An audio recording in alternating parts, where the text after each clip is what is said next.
Good morning everyone, my name is Rahul. I welcome you all in your teaching world family. 7 AM पर देता हूँ मैं आपको Hindi grammar का प्रैक्टिस सेट, और उसमें हम सारे ऑप्शंस विद ट्रिक्स आपको समझाता हूँ। ठीक है, केवल वीडियो देखो, याद कराने की जिम्मेदारी मेरी, केवल वीडियो देखनी है। ठीक है, और बाकी आपको हिंदी MCQ के नाम से प्लेलिस्ट बनाई हुई है, वहाँ जाके और ज़्यादा प्रैक्टिस कर लेना। ठीक है, पहले क्वेश्चन से स्टार्ट करें। पहला क्वेश्चन है आपका, इसमें से कौन सा शब्द पुल्लिंग शब्द है? देखो, नदी बह रही है, नदी बह रही है। इलायची अच्छी है, इलायची अच्छी है। प्यास लग रही है, लग रही है। पानी बह रहा है, बह रहा है। तो इसमें कौन सा हो गया पुल्लिंग? तो इस तरीके से निकाल लिया अगर, वो पुल्लिंग हो जाएगा बी, पानी हो जाएगा पुल्लिंग। ठीक है, और हिंदी में केवल दो लिंग होते हैं, स्त्रीलिंग और पुल्लिंग। ऐसे ही वचन भी दो होते हैं, एक वचन और द्विवचन, याद रखना ये। ठीक है, नेक्स्ट क्वेश्चन पे चलेंगे। नेक्स्ट क्वेश्चन, इसमें से कौन सा विलोम की दृष्टि से संगत है? संगत बताना है। तो अगम का क्या हो जाता है? गम मतलब होता है जहाँ जाया जा सके, अगम मतलब जहाँ जाया न जा सके। अगम का हो जाएगा सुगम। क्या हो जाएगा? सुगम। ठीक है, ओजस्वी का क्या हो जाएगा? ओजस्वी का हो जाएगा आपका निस्तेज।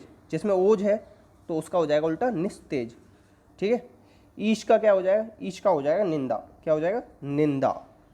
और खरा मतलब जो बिल्कुल प्योर है, और खोटा मतलब कहते हैं ना खोटा सिक्का है तो, और खरा, तो उसी तरीके से खरा खोटा होता है आपका विलोम। विलोम का मतलब क्या होता है? उल्टा, उल्टा। ठीक है, इतना याद रख लेना।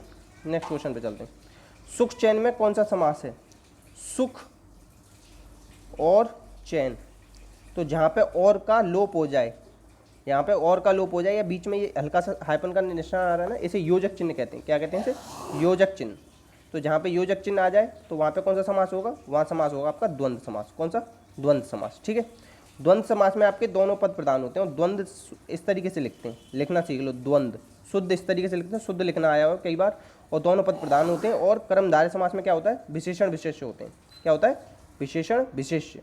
और कर्मधारय किसका भाग होता है? तत्पुरुष समास का भाग होता है। तत्पुरुष समास का दूसरा पद या उत्तर पद प्रदान होता है। ठीक है, और द्विग भी आपका तत्पुरुष का भाग है, इसमें भी दूसरा या उत्तर पद प्रदान होता है, याद रखना है इतना। ठीक है, और एक और होता है अव्ययीभाव समास। अव्ययीभाव। ठीक है, अव्ययीभाव में क्या होता है? आपका पहला पद प्रदान होता है या उपसर्ग होता है, और इसका कभी भी बहुवचन नहीं बनता। ठीक है, एक होता है आपका बहुब्रीहि समास। जितने भी आपके भगवान वगैरह के नाम है ना, भगवान जी वगैरह के, या जितने भी पर्यायवाची, वो सारे इसमें आते हैं, और अन्य पद प्रदान होता है बहुब्रीहि समास में। ठीक है, गला थोड़ा खराब है, मैनेज कर लेना। इसमें से किस वाक्य में किस प्रकार का पुरुष है ज्ञात कीजिए। इसमें बताना, इसमें वह क्रिकेट खेल रहा है, खेलता है, इसमें कौन सा है? देखो, पुरुष होते हैं आपके तीन। प्रथम पुरुष, एक होता है उत्तम पुरुष, एक होता है मध्यम, एक होता है अन्य। ठीक है, तीन होते हैं। उत्तम में आते हैं मैं और हम। ठीक है, मध्यम में आते हैं तुम, आएगा मध्यम में। ठीक है, अन्य में क्या आएगा? जो सामने ना हो, जो बोलता है, बोलने वाला हो गया उत्तम, और जो सुन रहा होता है वो होता है मध्यम, और जिसके बारे में अगर हम बात करें तीसरे व्यक्ति के, तो वो हो गया अन्य। तो वह मतलब किसी तीसरे व्यक्ति की ओर इशारा कर रहे हैं कि वह व्यक्ति अच्छा है, वह अच्छा क्रिकेट खेलता है, तो इसमें वह क्या हो जाएगा? अन्य पुरुष। ठीक है, ये किसके भाग हैं? ये सब सर्वनाम के भाग हैं। सर्वनाम होते हैं 6 प्रकार के, और सर्वनाम में भी किसके भाग हैं? पुरुषवाचक सर्वनाम के भाग हैं। सर्वनाम तो 6 होते हैं, 6 भेद हैं सर्वनाम के, मगर सर्वनाम जो टोटल है ना, यह, वह, वे, हम, इस तरीके से 11 सर्वनाम होते हैं आपके। कितने सर्वनाम होते हैं? 11। ठीक है, इन्हें याद रखेंगे। Next question. अब देखो, कल ना एक मैंने पढ़ा कमेंट, तो उसमें थोड़ी सी ना गलती मिली मुझे। तो इन्होंने बिल्कुल सत्येंद्र सिंह जी ने बहुत ही हम इनके बहुत आभारी हैं, इन्होंने गलती पकड़ी। तो क्या था कि एक था ना पुस्तक, और एक होता है किताब। उसमें पूछा था कि इसका तत्सम क्या होगा, या तत्सम है या विदेश है। तो देखो, किताब का तो होता है, किताब तो है अरबी भाषा का, और पुस्तक का तद्भव होता है पोथी। क्या होता है? पोथी। तो याद रखना। तो मैंने क्या बता दिया था? मैंने बता दिया था सर आपने एक क्वेश्चन गलत बताया है कि पुस्तक अरबी भाषा का शब्द है। तो पुस्तक अरबी का नहीं होता, बिल्कुल सही बताया इन्होंने, सत्येंद्र जी ने बिल्कुल हमें सही किया है। तो किताब होता है अरबी भाषा का। सर पुस्तक का तत्सम शब्द होता है, सर पुस्तक एक तत्सम शब्द है जिसका तद्भव होता है पोथी। पोथी। ठीक है, पोथी याद रखना। ठीक, किताब अरबी भाषा का है, तो किताब क्या है? अरबी भाषा का, पुस्तक है पोथी का। तो थैंक यू सत्येंद्र जी, आपने हमें बिल्कुल सही बताया, और बिल्कुल इस चीज़ के लिए तहे दिल से शुक्रिया सही बताने के लिए। और पुस्तक और किताब में कन्फ्यूजन हो जाता है, एक एक से नाम लगते हैं, मगर नेक्स्ट टाइम से कोशिश की जाएगी ऐसा कुछ आपको गलती न मिले। और एक और बार क्रॉस चेक करके बताऊँगा। और फिर भी आपको ऐसा कोई कन्फ्यूजन होता है कमेंट बॉक्स में पूछेगा। और बाकी मैंने ना सत्येंद्र जी का कमेंट पिन कर दिया था जिससे कि आप सबको पता चल सके कि सही आंसर क्या था। ठीक है, तो थैंक यू सो मच। और इसे सही कर लेना, किताब होता है अरबी भाषा का और पुस्तक तत्सम शब्द जिसका कि तद्भव होता है पोथी। इन चीज़ों को याद रखना। ठीक है, वह पुस्तक अच्छी है में वह शब्द क्या है। देखो अब यहाँ क्या है कि बहुत सारे लोगों को लगेगा सर्वनाम, मगर ये सर्वनाम नहीं है, ये अच्छी क्या है, ये विशेषण है। ठीक है, पुस्तक क्या है, विशेष्य है, और ये वह क्या है, सर्वनाम है। क्या है, सर्वनाम। मगर अब ये जहाँ पे आपकी संज्ञा से पहले सर्वनाम आ जाए, किससे, संज्ञा से पहले जब सर्वनाम आ जाता है और संज्ञा के बाद विशेषण आ जाता है, संज्ञा से पहले सर्वनाम और संज्ञा के बाद विशेषण हो, तो वो जो सर्वनाम होता है ना वो सार्वनामिक विशेषण बन जाता है, सार्वनामिक विशेषण बन जाता है। अगर ये होता है कि वह मेरी पुस्तक है, क्या लिख दूँ, वह मेरी पुस्तक है, तो हो जाता है सर्वनाम, निश्चयवाचक सर्वनाम। मगर इसमें क्या है, वह पुस्तक अच्छी है, ऐसे लिखो, वह मेरी पुस्तक है, पुस्तक है। देखो अब यहाँ पे जो वह आ रहा है ना, ये पुस्तक से पहले नहीं आ रहा है। अगर ये पुस्तक से पहले आ रहा होता है तो हो जाता है सार्वनामिक विशेषण। अगर ये मतलब संज्ञा को छोड़ के और किसी चीज़ से पहले आता है तो हो जाता है ये सर्वनाम।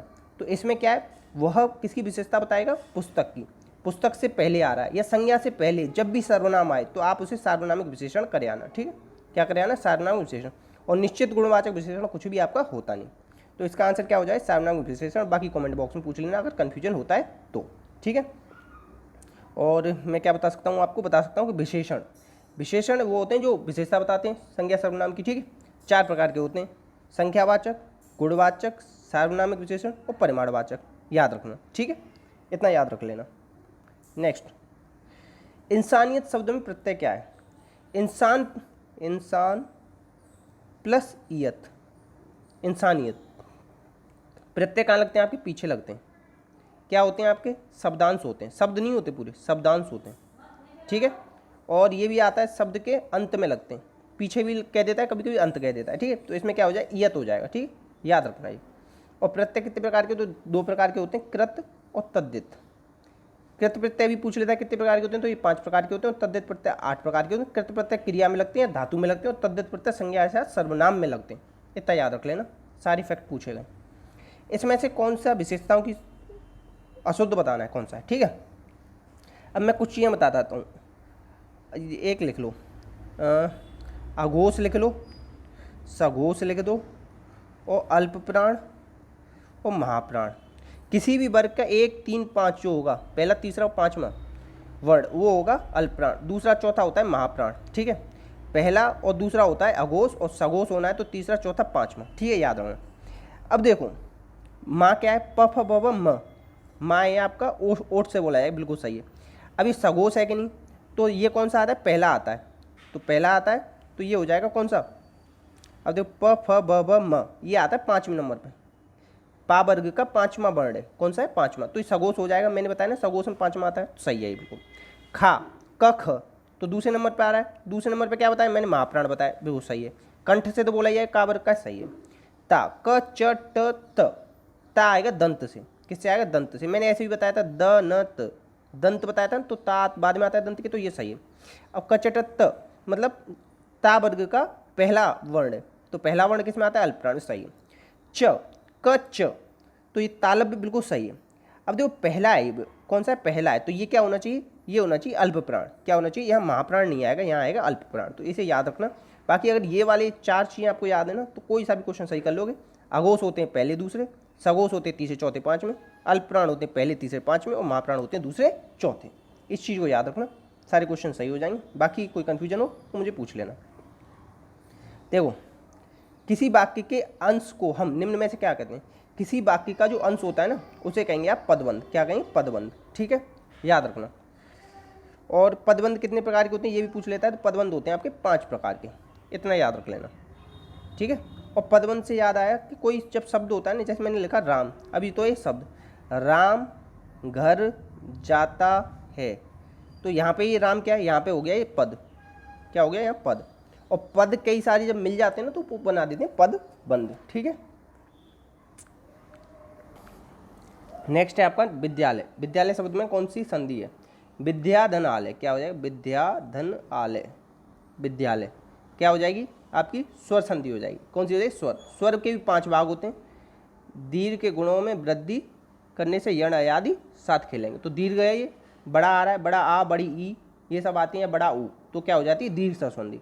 एक मात्रा आती है, ए की आ जाए या ओ की आ जाए तो हो जाएगी गुण स्वर संधि। अगर ये 2 मात्रा आ जाए, आई की या औ की 2 मात्रा आ जाए तो वृद्धि स्वर संधि। और यण में क्या हुआ, या और बा से पहले आधे आधे वर्ण आएंगे, और अयादि में 3 3 के पेयर आएंगे, पवन और पावन, इस तरीके के आएंगे, ठीक है, अयादि में, याद रखना। इसमें से गुण स्वर संधि बतानी। अब मैंने आपको बताया था कि एक होता है, कितनी मात्रा होती है, एक मात्रा। अब इसमें आप देखना कि एक मात्रा किसमें है, क्वेश्चन नंबर 20, ये आपको देना है कमेंट बॉक्स में इसका जवाब। और प्लीज़ जितने सारे बच्चे आप ना वीडियो देखते हो तो सारे स्टूडेंट्स को ना रिप्लाई करना है, क्योंकि रिप्लाई जितना ज़्यादा करोगे ना उतना ज़्यादा हमारा इंटरेक्शन बढ़ेगा और आपको क्वेश्चन ना पक्का याद हो जाएगा।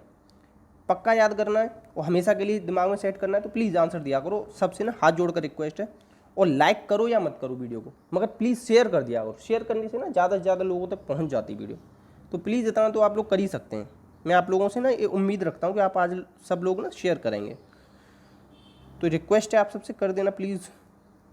आवारा मसीहा किसकी जीवनी है, आवारा मसीहा किसकी जीवनी है, ये शरद चंद्र चट्टोपाध्याय। ऐसे देखो, आवारे जो लोग होते हैं ना वो सब चीज़ चाट जाते हैं, क्या करते हैं, सारी चीज़ें चाट जाते हैं। और ये लिखी किसने है, ये पूछ ले, ये किसके जीवन चरित्र पर आधारित है, ये तो हो गया शरद चंद्र चट्टोपाध्याय। और लेखक कौन है इसके, ये पूछ ले कि लेखक बताओ, तो इसके लेखक हैं विष्णु प्रभाकर। कौन है, विष्णु प्रभाकर, ठीक है, याद रखना। पिता के पास क्या होता है, पिता के पास होता है सबसे ज़्यादा ज्ञान किसके पास होता है, पिता के पास, ठीक है। या तो माता होता है, माता के पास होता है, या पिता के पास। माता कौन है, आपकी पहली शिक्षिका है, ठीक है। तो माता तो यहाँ नाम दे नहीं रखा, तो कौन दे रखे हैं, पिता। पिता के पास क्या है, ज्ञान। इस तरीके से थोड़ा सा लिंक कर लेना, ठीक है। हिंदी नए चाल में डली, हिंदी कहाँ पर चलेगी, हिंदी चलेगी भारत में। हिंदी कहाँ पे डलेगी, भारत में तो डलेगी। और एक और देश है फिजी, यहाँ की भी जो ऑफिशियल लैंग्वेज है ना वो हिंदी है। और फिजी की कैपिटल क्या है, सूबा, क्या है, सूबा। तो याद रखना, ये फैक्ट पूछा गया है कि हिंदी और कहाँ की ऑफिशियल लैंग्वेज है, ठीक है। और हिंदी के बारे में 343 से लेकर 351 तक अनुच्छेद में दे रखा है, 8वें भाग में और 17वें पार्ट में, ठीक है। तो इन चीज़ों को याद रखना। जो मैं ये आपको बता रहा था ना, हिंदी ना, इस चीज़ को थोड़ा सा और कंफर्म कर लो। हिंदी 17th पार्ट में, 17वें पार्ट में, और कौन से आपके 8वें शेड्यूल में दे रखी हिंदी के बारे में, ठीक है। इस चीज़ को याद रखना थोड़ा सा। नेक्स्ट क्वेश्चन पे चलते हैं। यामा किसकी रचना, यामा रचना है आपकी माधवी वर्मा जी की, ठीक है। और संध्या के गीत, संध्या के गीत ये भी है, इन दोनों को याद रखना। अब देखो यहाँ पे मैंने ना एक लिया है आपके लिए पैसेज के, एक थोड़ी सी ना रिक्वेस्ट आई थी कि पैसेज भी करा दिया करो, तो इसे पैसेज ले रहे हैं। गरजते घन घनन घन घन, नाचता है मोर सामन, ऐसी पड़ी झरझर जड़ी, भीगा बदन बेसुदा है मन। आज वर्षा अजब आई, बह रही है मस्त पुरबाई, नदी है द्वार तक आई, मेघों से लिपट कर सो गया सूरज, ले रहे हैं खेत अंगड़ाई, आज वर्षा गजब आई। तो बेसुध मन का मतलब क्या है इसमें, बेसुध मन का मतलब होता है गाने वाने नहीं, मस्त हो जाए, जो मन मस्त हो जाता है उसे कहते हैं बेसुध, जिसको कोई बिल्कुल चिंता ना हो किसी की, तो वो हो जाएगा मस्त। खेत अंगड़ाई ले रहे हैं, इसका मतलब क्या है, खेत अंगड़ाई ले रहे हैं इसका मतलब हो जाए सूर्य के जाने के बाद उन्हें भी नींद आ रही है, ठीक है। अंगड़ाई कब लेते हैं आप, जब नींद वगैरह आती है, जब थक जाते हो आप, तो पूरे दिन जब सूर्य निकला तब तो खेत वगैरह थक गए ना उनके साथ खेलते खेलते, खेत वगैरह भी खेलते हैं, उनमें जो जितने भी पेड़ पौधे होते हैं ना वो एक दूसरे के साथ खेलते हैं, मतलब घूमते हैं, इधर हवा चलती है, और शाम को जब सूर्य चला गया तो वो भी नींद आ रही है उन्हें, ठीक है। अब देखो गरजते घन घन घन, इसमें कौन सा अलंकार है, इसमें देखो घ घ घ इसमें आ रहा है, तो इसमें कौन सा अनुप्रास, जहाँ किसी वर्ण की आवृत्ति बार बार होती है वहाँ कौन सा अलंकार होता है, अनुप्रास। जहाँ शब्द एक बार आए, शब्द एक अर्थ अनेक, वहाँ क्या होता है श्लेष। जहाँ और उपमा रूपक, उपमा में क्या होता है सा सी से सरिसम जैसा, सा सी से सरिसम जैसा, जैसे कि इसमें आता है। उस रूपक में क्या होता है अभेदारोप होता है, तो यहाँ कौन सा हो जाए, घ घ घ की आवृत्ति बार बार हो रही है तो अनुप्रास अलंकार हो जाए, ठीक। अनुप्रास के भी 5 भाग होते हैं, इसे भी याद रख लें इतना सा। मन की उपमा किसको दी गई है, मन की उपमा दी गई है, किसको दी गई है बताओ, मन की उपमा देखो इसमें, मन की उपमा देखो यहाँ पे ये लिखा हुआ है ना, यहाँ पे देखो ये लिखा हुआ, मन की उपमा दी गई है मोर सामन। अब यहाँ पे क्या है, उपमा अलंकार है। उपमा अलंकार मैंने बताया था ना, सा सी से सरस सम जैसा जैसे आते हैं, तो यहाँ सा आ रहा है तो ये उपमा दी गई है। मन क्या है यहाँ, उपमेय है, और उपमान क्या है यहाँ, मोर है, उपमान। ठीक है, तो आंसर क्या हो जाएगा उसका, मोर हो जाएगा। क्या हो जाएगा, मोर। ठीक है। लिपट कर सो गया सूरज, इसका मतलब क्या है, छिप गया है। सूरज क्या है, छिप गया है। ठीक है, जब बादल आ जाते हैं ना, देखो यहाँ पे दे रखा है, मेघों से लिपट कर सो गया सूरज, जब बादल आते हैं ना तो सूरज छुप जाता है ना, तो इस तरीके से, तो इसका क्या मतलब है, छुप गया है। ठीक है। पूर्वाई से आशा क्या होता है, पूरब से आने वाली हवा को कहते हैं पूर्वैया। ऐसे भी बोलते हैं पूर्वैया हवा चल रही है, तो पूरब से जो हवा आती है ना उसे कहते हैं पूर्वाई। इसी के साथ ही प्रैक्टिस सेट समाप्त हुआ। आप लाइक कर देना वीडियो को, अच्छा लगे तो शेयर कर देना दोस्तों में प्लीज़। सबसे रिक्वेस्ट है, जो पूछा है ना उसे कमेंट बॉक्स में जवाब देना, कन्फ्यूजन लगा हो तो कमेंट बॉक्स में पूछना। इसी के साथ बने रहना। जय हिंद, जय भारत।